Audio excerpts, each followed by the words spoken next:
हमारी आंतरिक सुरक्षा के लिए नक्सलवाद एक गंभीर समस्या है।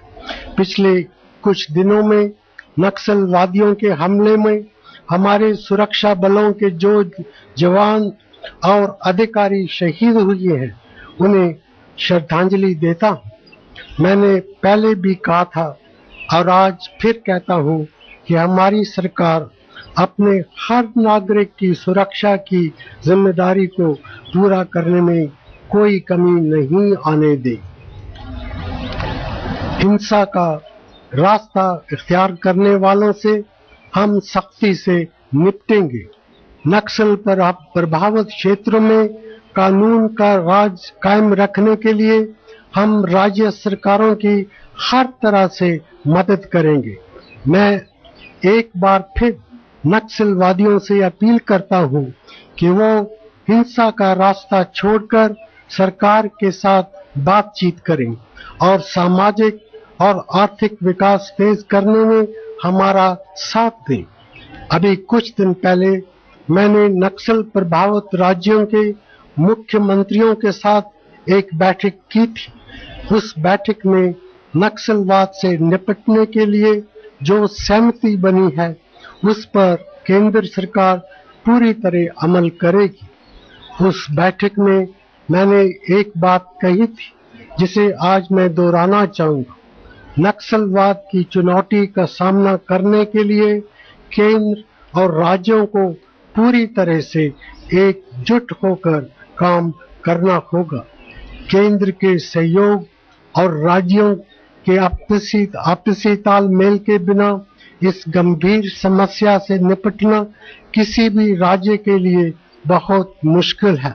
हम सभी को चाहिए कि अपने निजी और राजनीतिक स्वार्थों से ऊपर उठकर इस चुनौती का सामना करें।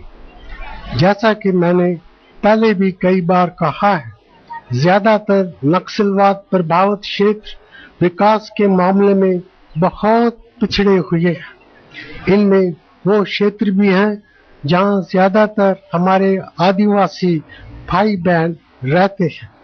इन क्षेत्रों के प्रति सालों से बरती गई लापरवाही को हम खत्म करना चाहते हैं। इन क्षेत्रों के विकास के लिए मैंने योजना आयोग को एक विस्तृत योजना बनाने को कहा है, जिस पर हम पूरी तरह से अमल करेंगे। हमारा ये भी प्रयास है कि हमारे आदिवासी भाई बहन देश के विकास की मुख्य धारा में शामिल हो सके। वो सदियों से वन उपज पर निर्भर रहे हैं और इस निर्भरता का अंत आजीविका के नए साधन बनाए बिना नहीं होना चाहिए। उनसे जो जमीन विकास की योजनाओं के लिए ली जाती है, उसके बदले में उचित मुआवजे के साथ इन क्षेत्रों के विकास में भी उनकी पूरी हिस्सेदारी होनी चाहिए। इन क्षेत्रों के संबंध में मैं एक बात और कहना चाहूंगा।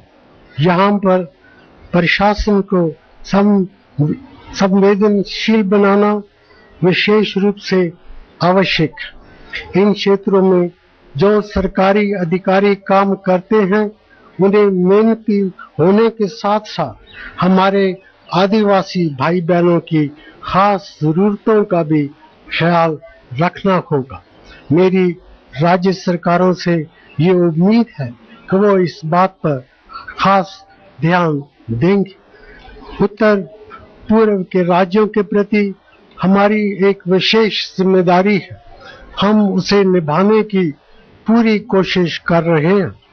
अभी हाल ही में उत्तर पूर्व में कुछ अप्रिय घटनाएं हुई। मैं उत्तर पूर्व के सभी राजनीतिक दलों और गुटों से ये कहना चाहता हूं कि प्रांत या जनजाति के नाम पर विवाद करने से हम सबका नुकसान ही होगा। उलझे हुए मुद्दों को सुलझाने के लिए सिर्फ बातचीत ही एक तरीका है। जहां तक केंद्र सरकार का सवाल है, हम ऐसी हर बातचीत के सिलसिले को बढ़ावा देने के लिए तैयार हैं, जिससे समस्याओं को सुलझाने की दिशा में आगे बढ़ा जा सके।